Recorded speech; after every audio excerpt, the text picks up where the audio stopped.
Good morning. Let's talk about Armageddon. Oh my gosh. I know you guys are thinking about this. I know that I can't be the only one because I have been thinking about it. And this is what I mean by that, okay? I just wanted to have like this back and forth discussion with you and just get your thoughts and feelings because this topic has come up so much, especially since, Trump and all that kind of stuff.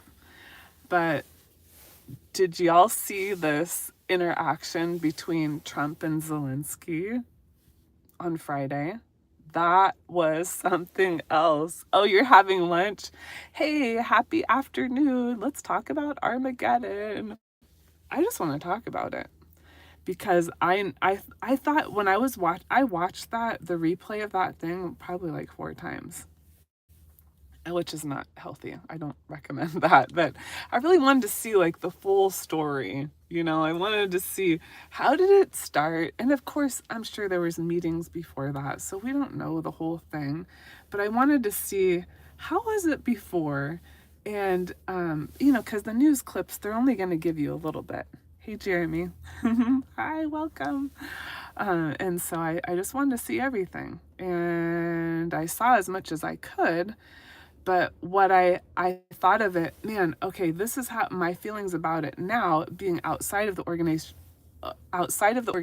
but what if I was in the organization right now? How would I be feeling about this? And oh my gosh, I know these people are tripping, you guys. I know the witnesses are tripping. I have to turn on my car because otherwise my phone is gonna die. Okay, I hope that doesn't mess us up. Um, okay, here we are. Okay. Okay, so you know how Zelensky was like, listen, I'm not gonna sign this thing unless there's a security guarantee, right? Peace and security. And Trump is like, I just want peace. So basically, they're arguing about peace and security, peace and security. And I was thinking, man, I wonder what the witnesses are thinking right now because of it being such a doomsday cult, that when these big leaders of the world leaders are declaring peace and security, oh my gosh, right? Something bad is gonna happen. But listen, this is not the first time something like this has ever happened in history. This is not the first time that there was this cry of peace and security, okay? Because I know that's what the witnesses are thinking. Do you remember back in when Clinton was president and he said it? I remember I was like so freaked out, and I was actually going to meetings at that time, and I remember Clinton saying peace and security, and I was like, oh my gosh, Armageddon's coming, it's coming. You guys, it didn't come, okay? It didn't come back then. I don't know if it's going to come now, but what I wanted to tell you is, I did this video about the wildfires in California because I thought it was the whole scenario was so interesting. And if you know anything about BlackRock and about how they're just, they're buying up some property. Was this sort of anyway. This is not so much of a political channel, but there's just a lot of really interesting, weird things going on. And so right now, this morning, Trump, he did put these tariffs on Canada, and he put them on Mexico, and a little bit more in China, right? So this is gonna affect world trade. This is a really, really, really big deal. The last time that this happened, it was pretty scary. For me, working in shipping and export shipping, I really was able to experience the shock of the trade war firsthand. And wow. And a lot of people weren't talking about it back then. It was just, people didn't really even understand what was going on, I don't think. But what I do know is that a few months after the trade war started, we got COVID. we got COVID. I had a feeling something bad was going to happen. I was thinking they were just going to take out the grid or shut down our electricity. I don't know. Like, I'm not on here trying to like scare you about doomsday stuff, but oh, Jeremy, you said that I'm an ex Jehovah's Witness truck driver. I'm screwed up in the head. Oh, why do you say that? Why do you say that?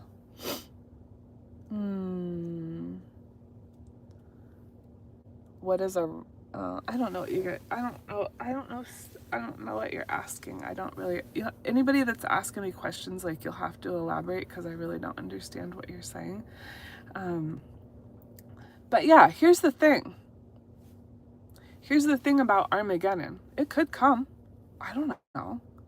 Nobody really knows, but all I know, and what I was saying in that last video about California, the wildfires, like, things were starting to heat up. I could feel it.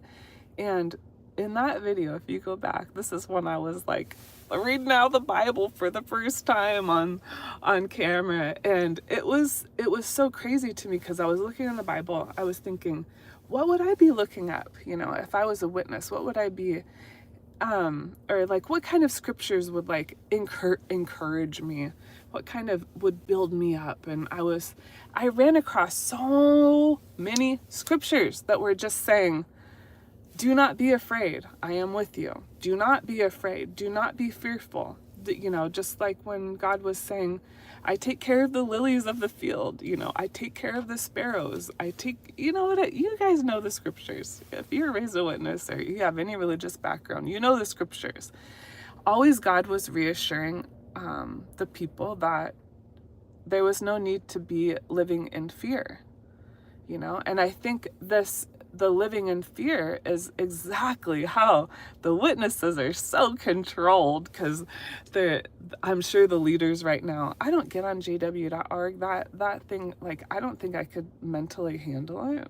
I think it would just be too much for me. It would probably piss me off so bad that I just don't want to be an angry person. Okay, so I already know their BS. I know what they say, and I can already kind of feel like how are they reacting to this, you know?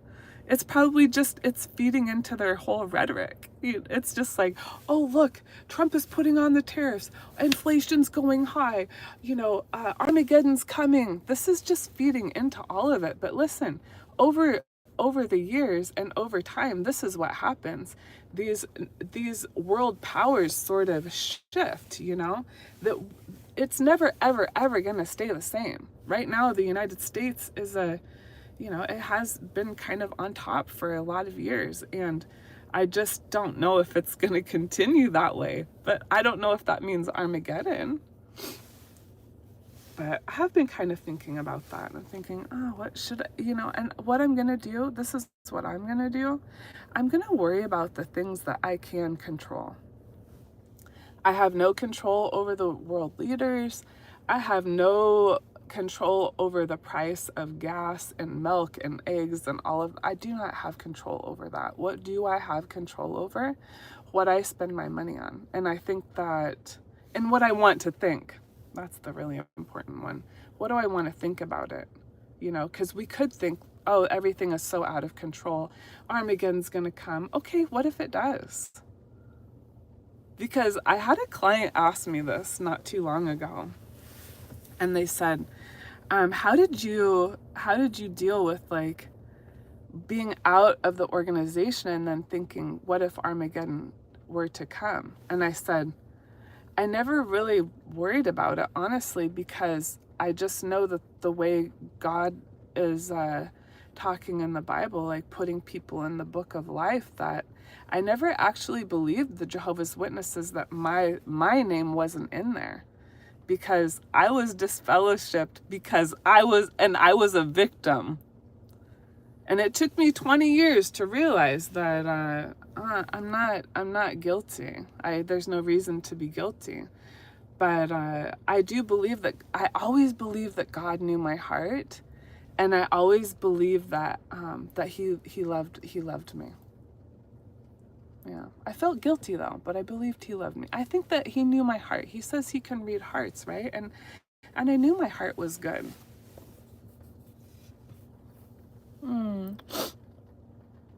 Oh, yeah. Yeah, Heather, you're like, they live in a constant state of fear. Oh, yeah. That's how they control them. That's how they control everybody. Fear, guilt, shame. Ooh, those are good ones, right?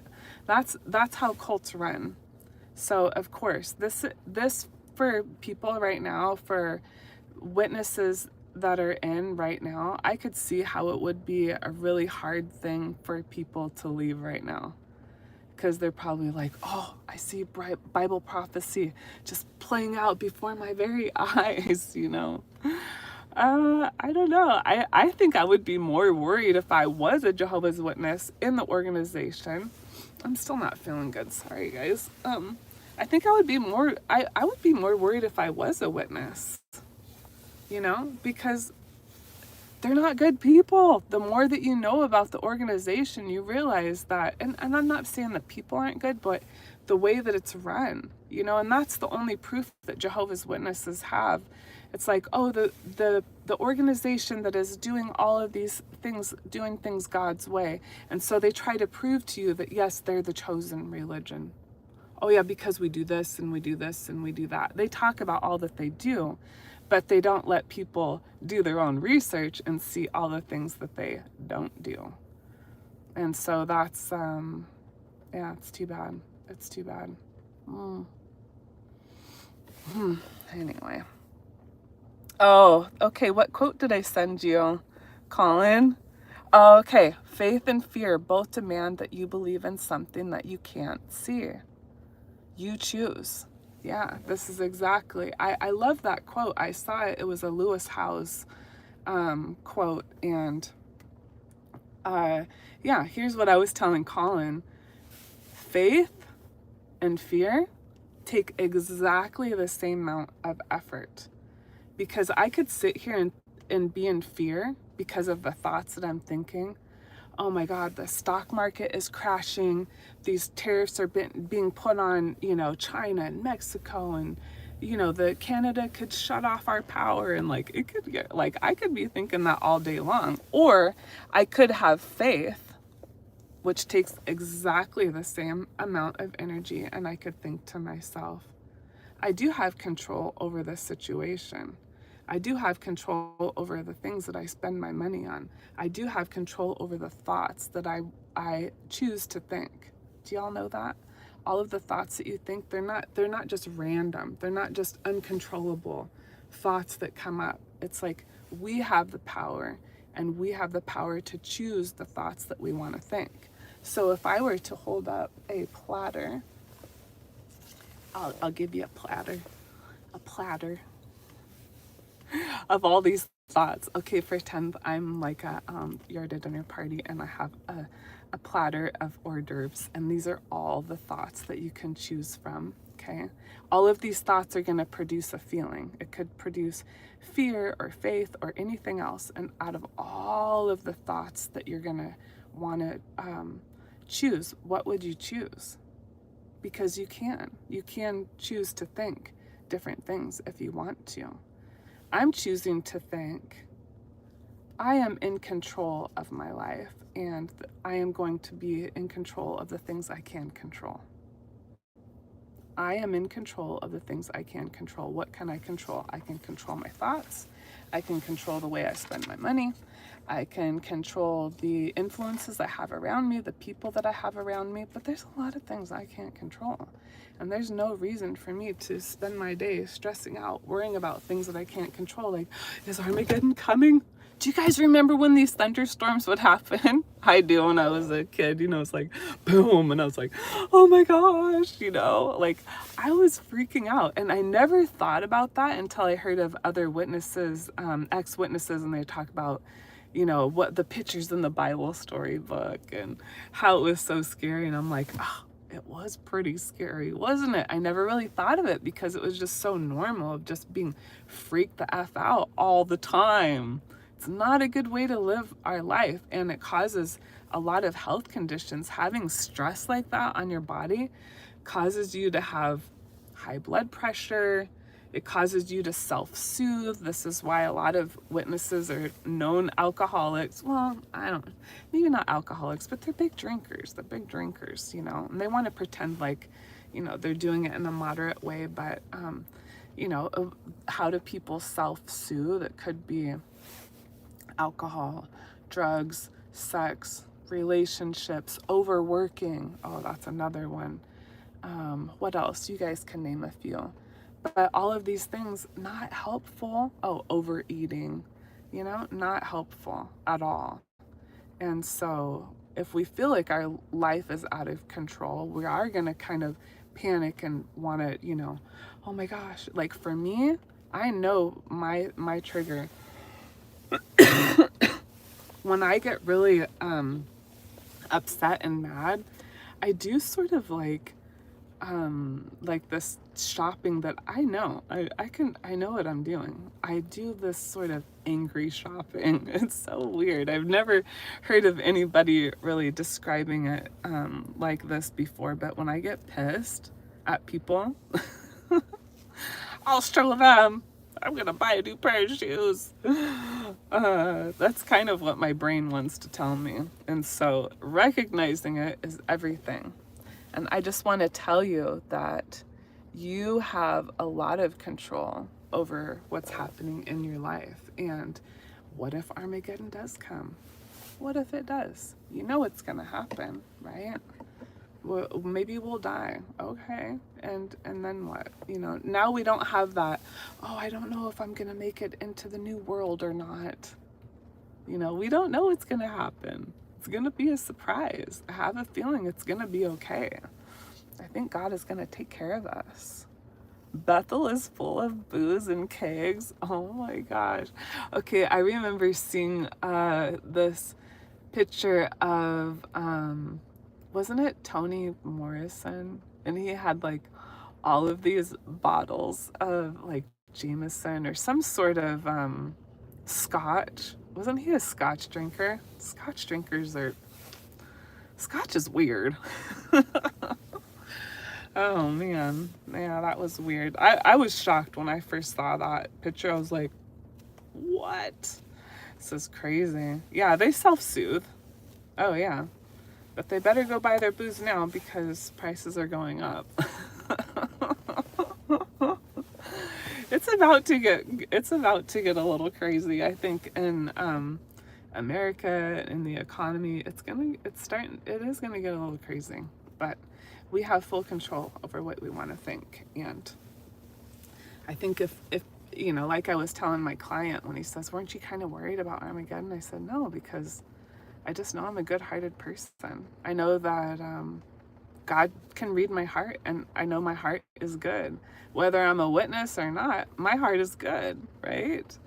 So let God be the judge, you know, let God be the judge. And then if people want to talk about, oh, what about all the people that were killed in the flood or this or that, you know, well, I think let's stay out of God's business. I don't think it's any of our business. I mean, maybe that was the best thing for those people. Who are we to say? We don't know. We don't know. I think I think that kind of stuff just keeps us in the loop of like, you know, I don't know, and well, he did this and he did that, and it's like we don't even know the full extent of the story. All we have is a Bible that's, you know, it's not even that many pages really if you think about the amount of history that it covers. So we don't know all the details, we don't know everything, but I think that I think my heart is good, so I think I'm good, you know, and even if I die, I think I'll be good. But right now that I do have control over my life right now, what am I gonna do? Did I tell you I'm at Costco? I'm at Costco this morning because I'm like, oh gosh, before these prices go up, I'm gonna go get a couple things, and I was gonna go anyways, but yeah, that's what I have control over, what I spend my money on, so. Anyways, tight pants, Tony. Okay, have you guys seen this SNL skit of the tight pants? The tight pants. Have you seen that skit with Will Ferrell? Oh my gosh. Okay, if you guys haven't seen it, you have to look up SNL tight pants. I'm sure you have, because tight pants, Tony. I was dying laughing when I first saw that. Um, oh, Macallan Scotch. Oh, yeah, and depend on how long it's aged. Some of that scotch is so expensive. Oh, really expensive. Oh my gosh. Yeah, that was like some super top shelf stuff. He's a high roller, that Tony. Where is that guy? Where is he? Where is he hiding? Tony, come out.